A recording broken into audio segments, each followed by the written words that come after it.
नमस्कार, आप देख रहे हैं समाचार 18 न्यूज और आज हम ये खबर दिखाएंगे उत्तर प्रदेश के मथुरा से।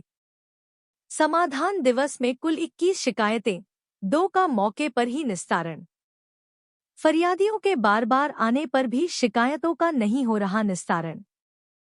शनिवार को छाता तहसील के सभागार में एसडीएम श्वेता की अध्यक्षता में समाधान दिवस का आयोजन किया गया। वहीं मौके पर अधिकारियों ने 2 शिकायतों का निस्तारण भी किया। वहीं उपजिलाधिकारी श्वेता ने कहा कि समाधान दिवस में पीड़ित को परेशान होने की आवश्यकता नहीं है, क्योंकि इस दिवस का मुख्य उद्देश्य ही जनता की समस्याओं का त्वरित और प्रभावी ढंग से निस्तारण करना है। समस्या लेकर आने वाले पीड़ित लोगों का कहना है कि सिर्फ कागजी कार्रवाई की जा रही है, फर्जी रिपोर्ट लगाकर निस्तारण किया जा रहा है। सिर्फ समाधान दिवस कागजी खानापूर्ति पर सीमित रह गया है। बार बार शिकायत दर्ज करने के बाद भी समस्याओं का निस्तारण नहीं हो रहा है। आवेदनों को अधिकारी दूसरों के सुपुर्द करके अपनी जिम्मेदारियां से पीछे हट रहे हैं। अंत में पीड़ित थक-हार कर नेताओं के पास दौड़ने लगते हैं। वहां से भी जब न्याय नहीं मिलता तो वे निराश होकर अपनी हार मान घर बैठ जाते हैं और सरकार को कोसते हैं। वहीं समाधान दिवस में मेड़बंदी न होने से परेशान होकर चौमुंगा निवासी किसान ने कहा कि राजस्व फीस जमा होने के बाद भी मेड़बंदी में देरी हो रही है और खायरा से पहुंचे किसान ने बताया कि सरकारी चक्रोड पर अन्य किसान लोगों ने कब्जा किया हुआ है, जल्द सरकारी चक्रोड खाली कराई जाए। वहीं छाता के रहने वाले बलदेव, जयवीर आदि ने शिकायती प्रार्थना पत्र देते हुए बताया कि छाता क्षेत्र में एससी कैटेगरी की जमीनों को भू माफिया खरीद कर बिना आबादी कराएं, बिना परमिशन के अवैध कॉलोनी में तब्दील कर रहे हैं। वहीं पीड़ित अधिवक्ता बलदेव सिंह यदुवंशी निवासी नरी ने प्रार्थना पत्र देते हुए बताया कि मैं अपनी ससुराल शेरनगर खेराल जा रहा था तो वहां पर दबंग खनन माफियाओं के द्वारा बिना बात रोका गया, फायरिंग की गई, हमारे साथ मारपीट भी की गई और मेरे भाई के ऊपर गाड़ी चढ़ा दी गई, जिसमें मेरे भाई के काफी छोटे आई हैं। पुलिस ने प्रार्थना पत्र ले लिया, मजबूर चिट्ठी दे दी, मेडिकल भी कराया, परंतु उसके बाद भी कोसीकला थाने में रिपोर्ट दर्ज नहीं की गई है। उल्टा हम ही लोगों को फंसाकर मुकदमा दर्ज कर दिया है। उत्तर प्रदेश के मथुरा से जिला संवाददाता दिनेश जादौन की खास रिपोर्ट। मेरा नाम मोहन श्याम है। कहाँ के रहने वाले? खैरा के। बताया क्या मामला लेके आए? मामला लेके आए 17 नंबर 17 से 54 रास्ता को जोत करके उन्होंने चक में मिला रखा है। क्या सरकारी चक्रोड है? सरकारी। किसने मिला लिया?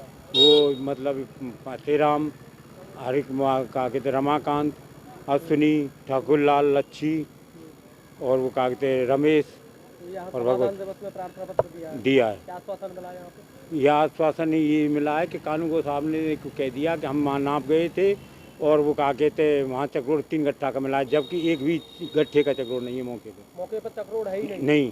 किसने मिला लिया उसको? वो इन्होंने जो मैंने नाम बताए फतेहराम, लास्ट में उसी के बराबर ही पड़ता है।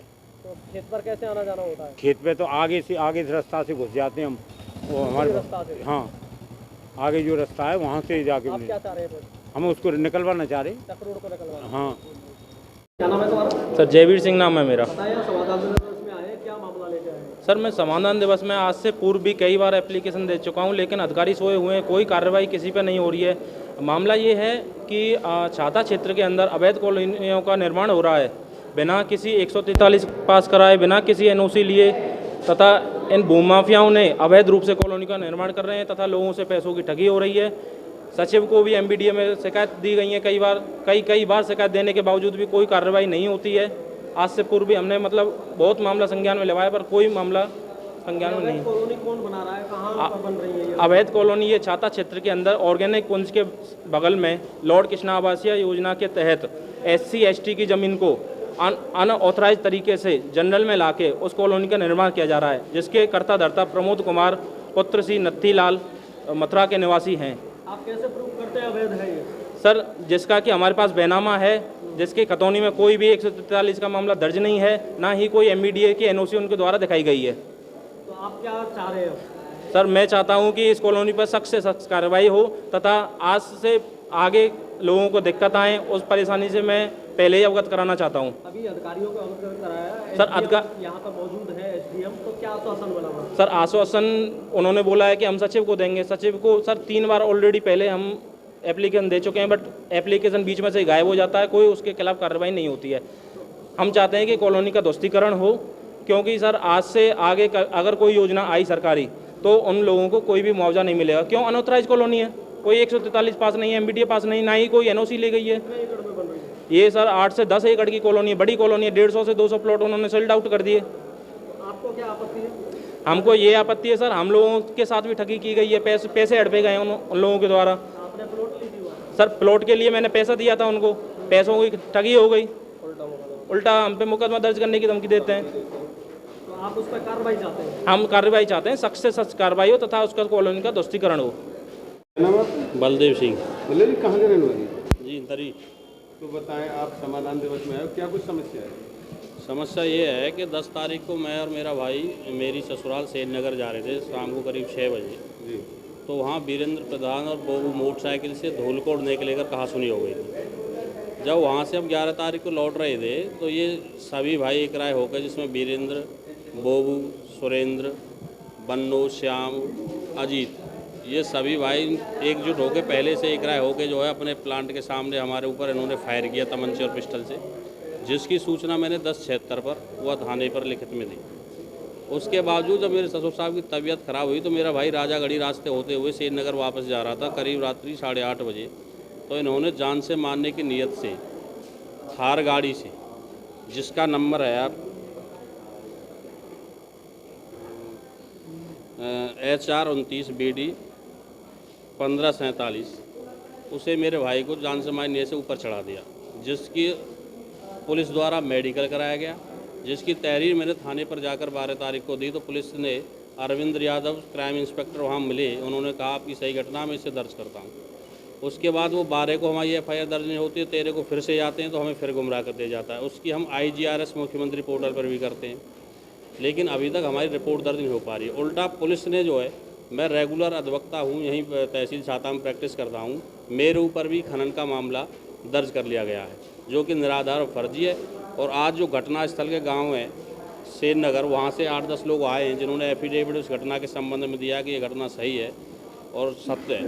इसलिए गोली आप पे चली थी, वो कौन सी तारीख में चली थी? वो 11 तारीख को और दोपहर के 11 बजे समथिंग घटना है। तो उसकी आपने कोई प्रार्थना पत्र दिया? 10:76 पर मैंने पोर्टल पर सूचना दी और थाने पर सूचना दी। उसके बाद आपके भाई के साथ? उसके बाद भाई रात्रि 8:30 बजे उसी दिनांक में मेरे भाई के साथ घटना हुई। तो ये वीरेंद्र प्रधान है, कहाँ के प्रधान है? ये फूलगढ़ी के पूर्व प्रधान है, खनन माफिया हैं। फिलहाल मैं भी उनके जाके देखे, घर के पास में डंप लगा हुआ रेती का, जिसकी भी सूचना मैंने लगातार DM साहब सबको दी है। और जाते हैं मौके पर डंप पड़ा हुआ, लेकिन उसे वो धीरे धीरे अब भी जो है उसकी खनन। शिकायत कब से कर रहे हो? मैं शिकायत उसी दिन से लगातार कर रहा हूँ कि इन्होंने जी घटना स्थल से पहले भी इनके खिलाफ शिकायत हुई खनन की, लेकिन ये लोग जो है सेटिंगबाज और नेतानगरी के लोग। आपने शिकायत की इस घटना से पहले? जी उससे पहले मेरी जानकारी में नहीं था, नहीं तो मैंने की, लेकिन और लोगों ने, वहाँ के लोगों ने, लोकल ने की है इनके खिलाफ पहले शिकायत। तो ऐसा तो नहीं है आपने कोई शिकायत की, उस शिकायत को लेकर ही ये घटना घटी? जी नहीं, पहले मैंने इनके खिलाफ कोई शिकायत नहीं की थी। ये तो अमरपाल तोमर जी ने खुद, पुलिस ने ही जो है इनके खिलाफ FIR दर्ज कराई है कि इनके खेत में डंप पड़ा हुआ है रेती का।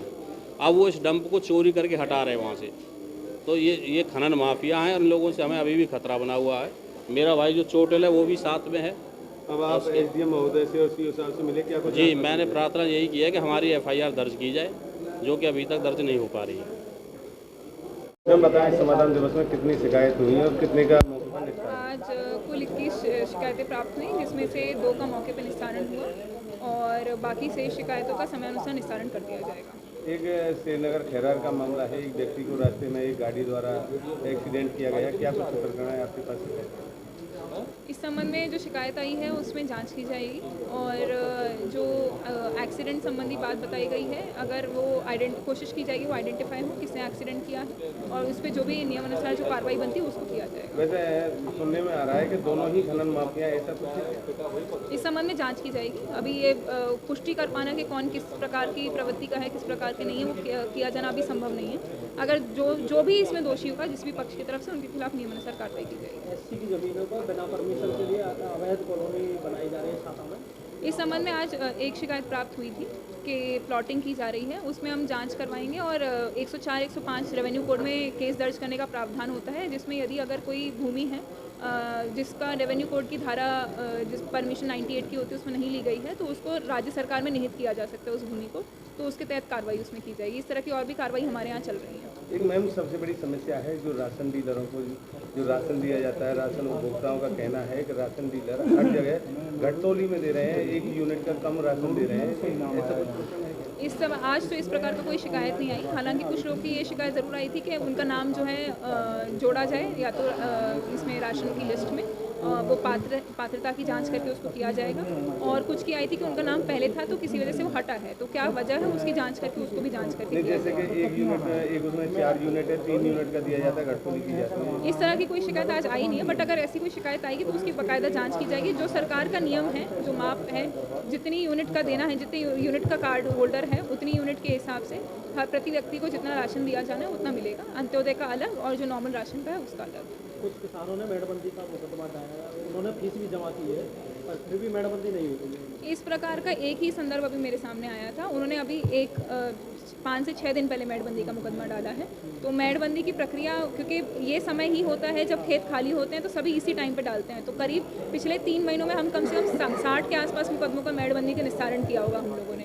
तो हम लोग की कोशिश यही होती है कि जल्द से जल्द इनका निस्तारण किया जाए। मेड़बंदी की प्रक्रिया का 3 माह का समय होता है, पर क्योंकि अभी फसल आने वाली तो हमारी कोशिश ये होगी कि अगले हफ्ते में हम जितने मैक्सिमम लोग कर सकें उसको करवाएंगे। अभी जैसे खायरा से सरकारी चक्रोड है उस पर कब्जा की शिकायत आई है खायरा की। जो खायरा का सरकारी चक्रोड है उसमें जो हमारे खतौनी के हिसाब से वो चक्रोड है वो 3 गट्ठे का है और 3 गट्ठे का मौके पे चल रहा है, पर वहाँ दोनों पक्ष के किसानों ने सहमति दी कि वो 4 गट्ठे का उसको निकालना चाहते हैं। अगर सहमति के बेस पे उतना निकलवाना चाहते हैं तो हमें उसमें कोई आपत्ति नहीं है। उसमें टीम गठित कर दी गई है, साथ ही साथ मिट्टी भी डलवा दी जाएगी। अभी बरसात का समय आने में है, बाढ़ प्रबंधन को लेकर क्या व्यवस्था है? बाढ़ प्रबंधन को लेके ही आज एक बैठक भी रखी गई है। अभी तहसील दिवस के बाद वो बैठक की जाएगी और सभी विभागों का जो समन्वय है उसको स्थापित करते हुए जो भी प्रबंधन की तैयारियां हैं उनको अभी हम तैयारियां अभी से सुचारू रूप से कर सकें, इसे आज बैठक रखी गई है और उसी प्रकार से उसको जिस दिन कोई भगवान करे इस तरह कोई घटना ना हो, बट अगर कोई घटना हो तो तत्काल उसका निस्तारण किया जा सके उसका प्रयास रहेगा।